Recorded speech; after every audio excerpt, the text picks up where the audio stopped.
It's a wild, windy morning. Here and there, sunshine and huge clouds. Even a few snowflakes dancing this morning.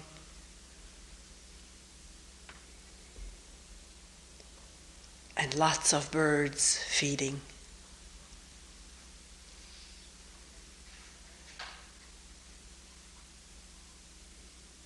Yesterday, walking down the driveway, Kyle and I saw a little woolly caterpillar.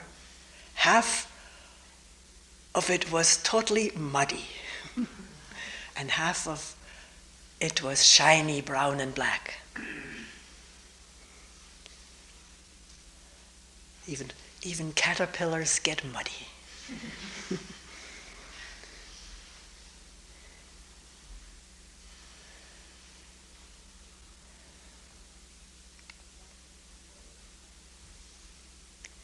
Also coming to mind is, in last retreat there was a man who had not come to retreat to do a retreat. He had wanted a vacation. And being a librarian, he read up in a book about sanctuaries. There is such a book, and Springwater Center is listed in it. And he picked that out. It sounded right, because he would not have to enter into any particular religious tradition. So he came and he did his own thing. He came to 1 or 2 meetings. He said he sat maybe 2 or 3 hours, which was a lot of sitting for him.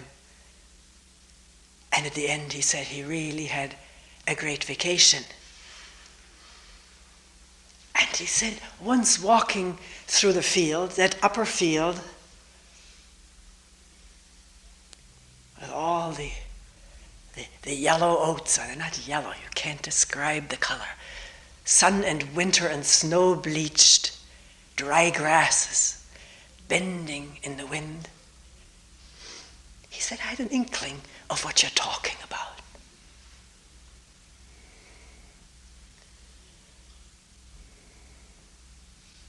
Actually, the meaning of the word vacation is vacating. Emptying out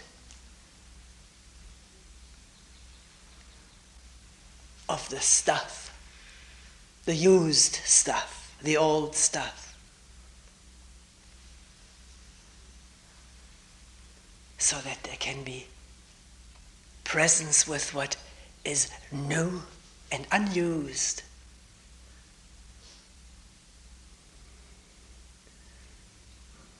Not to make ideas about this. How do I vacate? It happens, if it happens on its own. Not really vacating, but like the plug pulled on this website of eye consciousness, so that what's there beyond that comes into full view in a marvelous way. Including the website. It's also amazing what we web ourselves into.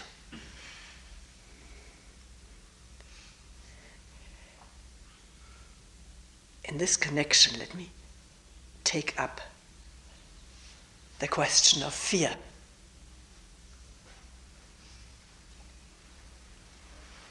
Somebody mentioning something like this. At first, when I arrive here, there is sort of a superficial feeling of happiness.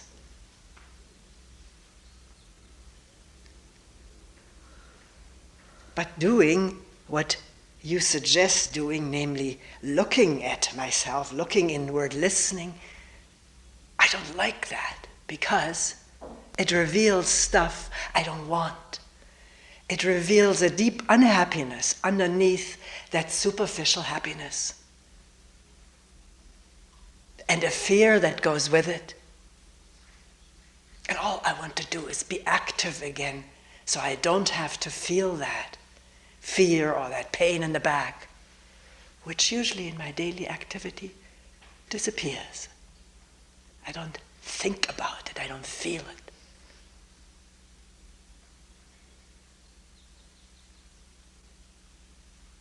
It's not a specific thing for a specific person. It sounds true, doesn't it? Does it sound true for us? Not wanting to be in touch with what's unpleasant and what does reveal itself in a quiet sitting like this. It's not all peace and joy that we had expected. But with the surface activities, surface noise quieting down, surface distractions, surface entertainment unavailable, what comes to the surface? What reveals itself? What is suddenly or gradually being felt?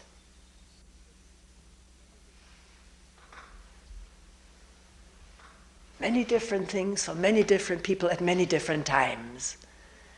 But fundamentally it's the same thing, the website coming into full view and feeling. Sensations of fear or anger, jealousy or envy. I'm not saying it in order to paint negative pictures of us. It's what happens to us. Because these are all part and parcel of the I/me network of consciousness. Wanting and fearing. Maybe one cannot pare it down more fundamentally. Fearing that somebody else is better than one brings new emotions of envy or jealousy. Don't we all know it? How are we going to face it? How are we going to be with it? How are we going to be with that fear of what? Fear being uncomfortableness all the way up to pain. Manifesting different parts of the body. Can one listen to it? Maybe the solar plexus stressed, cramped. How do the intestines feel, the stomach, the heart, the muscles? Will one listen to it, attend to it?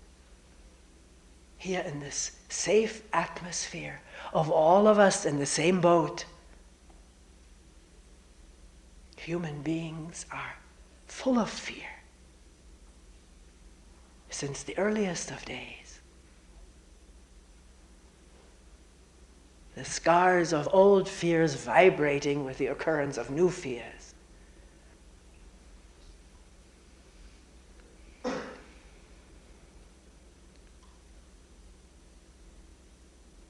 We could say, what are we afraid of ultimately? Maybe not ultimately. Let's discover it. Let's go through it as the layers present themselves.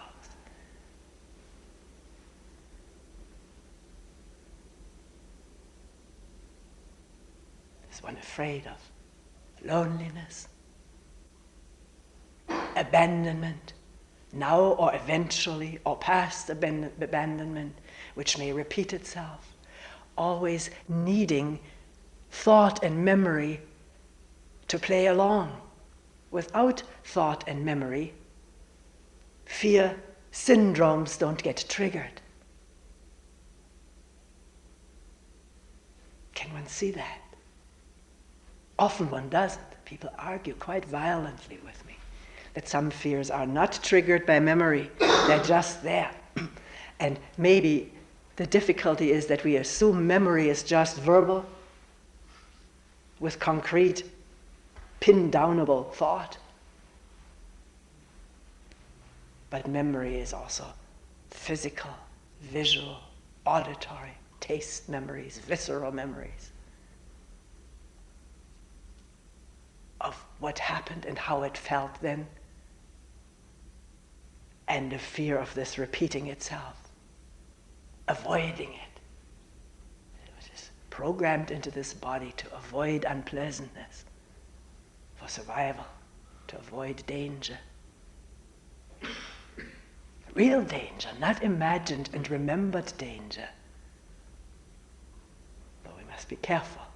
We do survive very often because we remember this fire burns. So it's a mixture of memory, but also checking out where there really is a fire right now. It's totally dreamt up. A dreamt up fire can elicit the same responses as a real one. It's the amazing phenomenon of human life. The phenomenon of virtual reality, imagined reality functioning in this body and with this body just as the real danger. And how to see one as different from the other.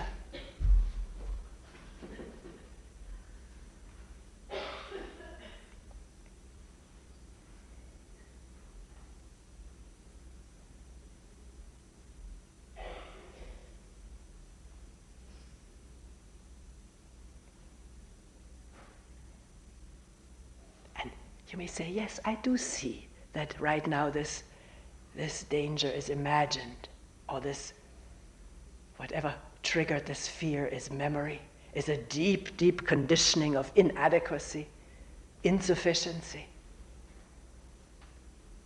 And then the comparison with others who are better than I am, more advanced, more attractive, younger. Infinite possibilities of comparison for one human being out of a feeling of insufficiency. What is this feeling of insufficiency? Can one, as it were, sink into it, not think it out? Then it will be encouraged and reinforced. Feel it. Feel it. Physically, mentally, without running away, without the usual protective mechanisms that the body and mind have learned. Protect us from deep feelings of inadequacy. Where do they ultimately come from? Where do all of our fear-related stimulations arise from? We could say it comes all from the mind, it comes all from thought. And I see the thought, but it continues, people say. Well, does one really see the thought or think about seeing the thought?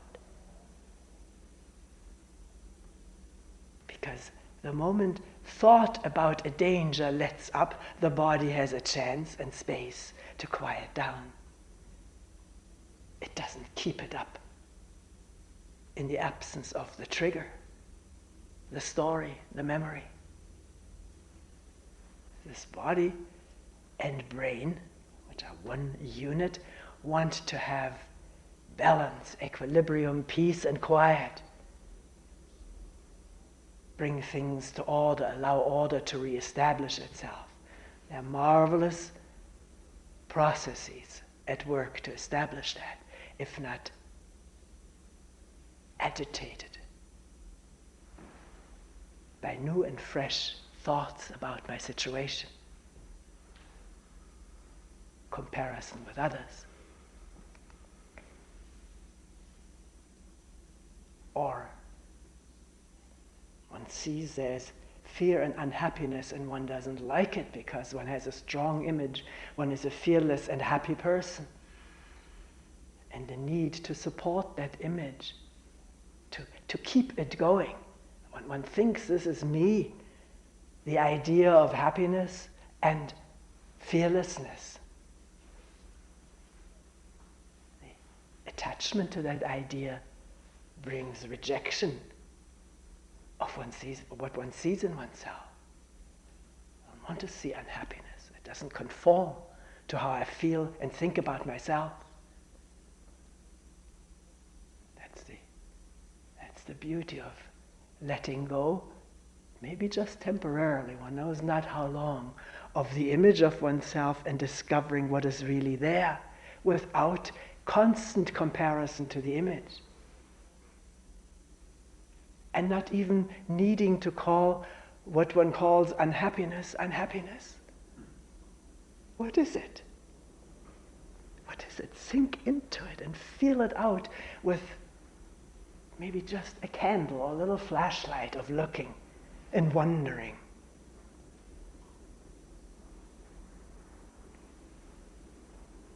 Once it's being questioned and listened to, attended to, cannot possibly stay the same. Because now there is some attention, some wondering, some questioning. Instead of just suffering and feeding the suffering through more narrative about oneself.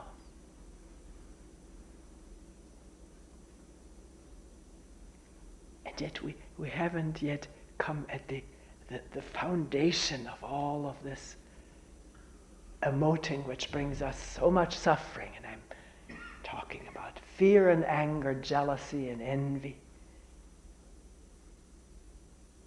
Is that inevitably linked with the website of me and my consciousness.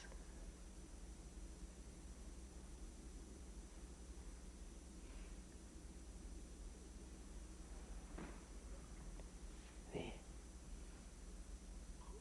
almost unshakable conviction we have for a good part of our lives that I am independent, a free actor, doer, thinker, separate from other actors and doers and thinkers. A universe of separate entities.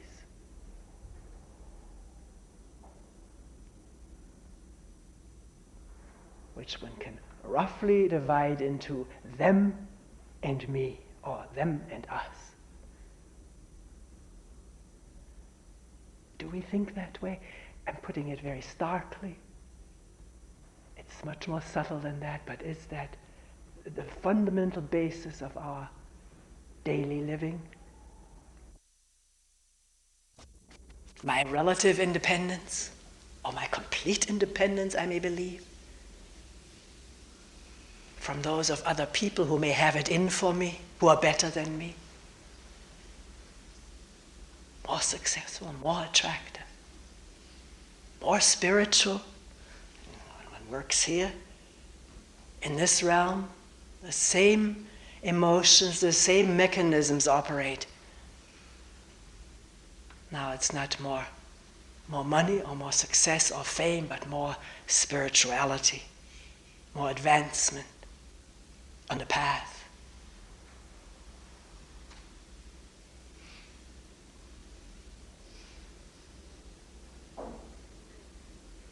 If at such a moment of entanglement in this web of thinking about me and the others and the emotions that go with it, potential, envy, feelings of division, jealousy, fear, if it was possible at such a moment of our involvement in this false way of thinking, if it was possible for that thinking to drop off and to see the truth of our existence, see that we are all of one fabric, one weaving of life with consciousness, one consciousness, with all kinds of different temporary manifestations. The young and the old, the gifted and the not so gifted, the sick and the healthy. All kinds of different talents and functions, but coming out of the same pool of functions and talent. All of the same life cycle of being conceived, being born, maturing, aging and dying. All of the same stuff, which really is not stuff. Matter is space and particles, which are now, even in physics, beginning to be recognized as having an intelligence, a non-local effect upon each other. Particles, electrons, all of us, out of that. Space and particles, all of us, no one is different. Same organism. For all of us, the cells divide in an unfathomable way. Have you ever felt a cell division? I haven't. We're pretty insensitive to what goes on in this universe, which is a living body among universes of living bodies. One universe of life, aliveness. If we could for a moment see it this way, wouldn't we feel ourselves as one enormous brother-sisterhood? Although those words aren't good either, because brothers and sisters fight, compete. Tremendous rivalries, which are sort of overlaid, particularly later on, by a common loyalty to the same family, the same history. And yet scratch the veneer and there's a lot of stuff underneath, unfelt stuff maybe. Pain suffered, dominating, being dominated. So, if we could feel ourselves, due to accurate thinking, due to dropping incorrect thinking, as one whole aliveness, moving while also not moving. At this moment, would we be afraid? The one I feel bad about because he or she I think is better is also me, in a new sense. The young, beautiful person full of vigor. Why be envious? It's me. And I am you.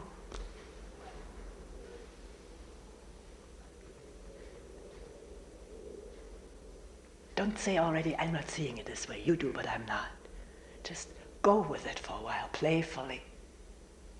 Because the way we think about ourselves and each other has a tremendous effect on this organism,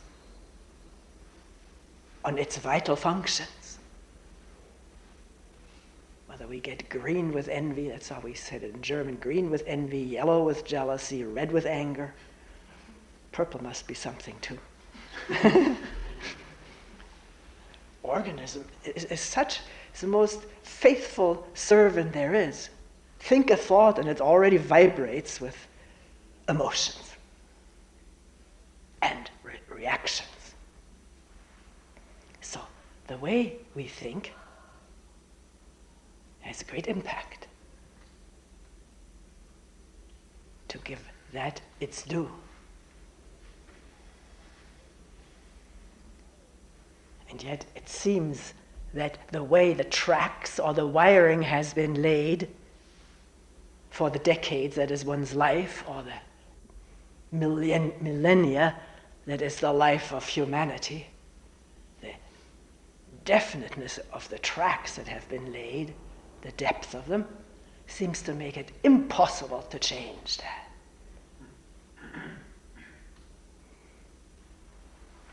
Well, within the network, very difficult, except what we just said. Thoughts can change. We can keep reminding ourselves. Or some people tell me when I get totally confused, I pick out a book and read and set my mind straight again. Out of confusing, harmful thoughts into more clear thoughts, less harmful. And yet it's still thinking within the network, because I'm thinking about myself and the others and want to change things and make things better. And maybe a new thought arises, who knows from where, and the whole chemistry internally is already affected again.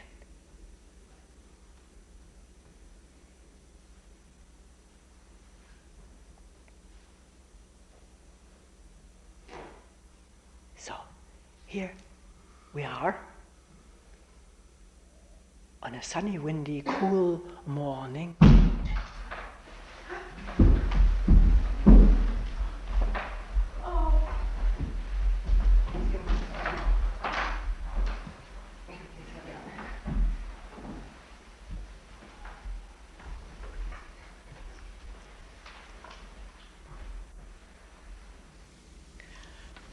I think I was just saying on this beautiful, windy, cool morning, we're all of one thump.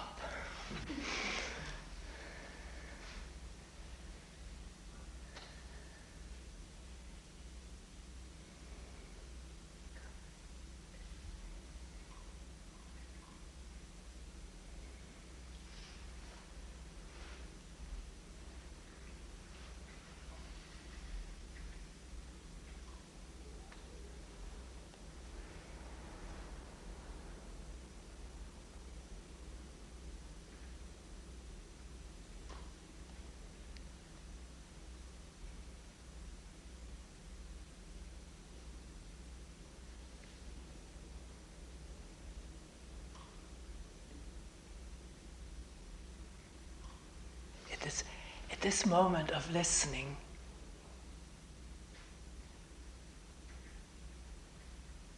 are there really many different listenings, or is there only listening?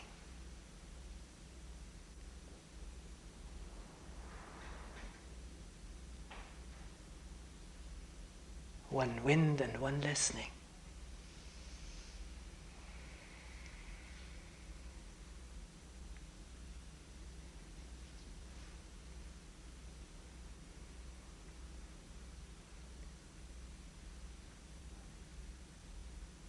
Where's the separation?